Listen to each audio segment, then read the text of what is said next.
Hi, ఎలా ఉన్నారు? అందరూ బాగున్నారా? ఇవాళ మనం కార చట్నీ, ఇది చాలా బాగుంటుందండి. టిఫిన్స్లోకి సైడ్ డిష్కి ఎలా తయారు చేసుకోవాలో ఇప్పుడు మనం చూద్దాం. దానికి కావాల్సిన పదార్థాలు: తెల్లగడ్డ, 2 మీడియం సైజ్ ఆనియన్, ఒక 7 ఉంటాయండి ఎండుమిరపకాయలు తీసుకున్నాను, కొంచెం చింతపండు, 2 టమోటాలు తీసుకొని కట్ చేసి పెట్టుకున్నాను. ఇప్పుడు ఇవన్నీ మనం ఒక జార్లో వేసుకొని గ్రైండ్ చేసుకుందాం. తెల్లగడ్డలు, ఎండుమిర్చి, చింతపండు అండి కొంచెం సరిపోతుంది, ఆనియన్. కారం ఇంకా మీకు సరిపోదు అనుకుంటే ఇంకా మీరు కొంచెం ఎండుమిరపకాయలు ఎక్స్ట్రా వేసుకోండి. కొంచెం ఉప్పు వేసుకొని గ్రైండ్ చేసుకుందాం.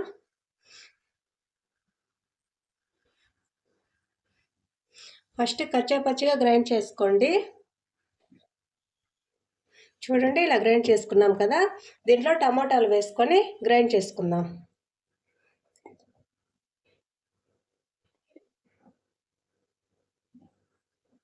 వాటర్ వేయకండి, అలాగే గ్రైండ్ చేసుకోండి. మెత్తగా గ్రైండ్ చేసుకోండి. చూడండి, ఇలా మెత్తగా గ్రైండ్ చేసుకోండి, వాటర్ ఏమీ వేయొద్దు.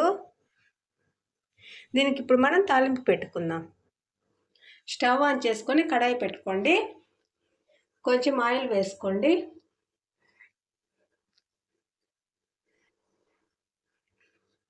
ఆయిల్ హీట్ అయింది కదా, ఇప్పుడు దీంట్లో మనం కొంచెం ఆవాలు వేసుకుందాం.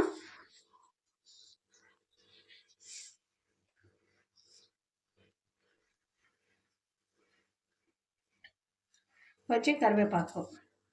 ఇప్పుడు మనం గ్రైండ్ చేసి పెట్టుకున్నాం కదా చట్నీ, అది వేసుకొని కలుపుకుందాం. బాగా కలుపుకోండి.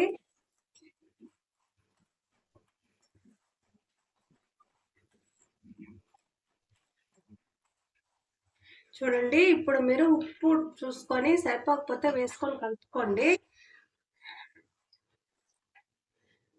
కొంతమందికి ఆనియన్ స్మెల్ నచ్చుతుంది కదండి, అలాంటి వాళ్ళు ఒక 2 నిమిషాలు కుక్ చేసుకొని స్టవ్ ఆపేసుకోవచ్చు. లేదు మాకు ఉడకాలి అనుకున్న వాళ్ళు దీంట్లో ఆయిల్ అంతా సపరేట్ అవుతుంది కదా, అప్పటి వరకు మూత పెట్టి కుక్ చేసుకోండి. ఆయిల్ అంతా సపరేట్ అయిపోయి బాగా చిక్కగా వస్తుంది.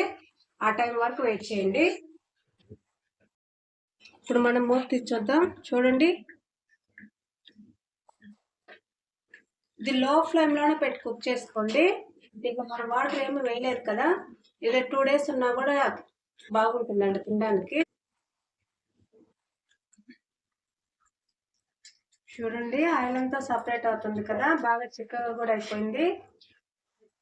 ఇప్పుడు మనం స్టవ్ ఆఫ్ చేసుకుందాం. చూడండి, వేడిగా కారం చట్నీ రెడీ అయింది. వేడి ఇడ్లీలోకి కారం చట్నీ వేసుకొని తింటే చాలా బాగుంటుంది. ఇది ఇడ్లీలోకే కాదండి, దోశలోకి కూడా చాలా బాగుంటుంది. మీరు ఇలాగే ట్రై చేసి ఎలా ఉందో మా కామెంట్ బాక్స్లో తెలియచేయండి. ఇలాంటి మరిన్ని వీడియోల కోసం మా ఛానల్ని లైక్, షేర్, సబ్స్క్రైబ్ చేసుకోండి. Thank you.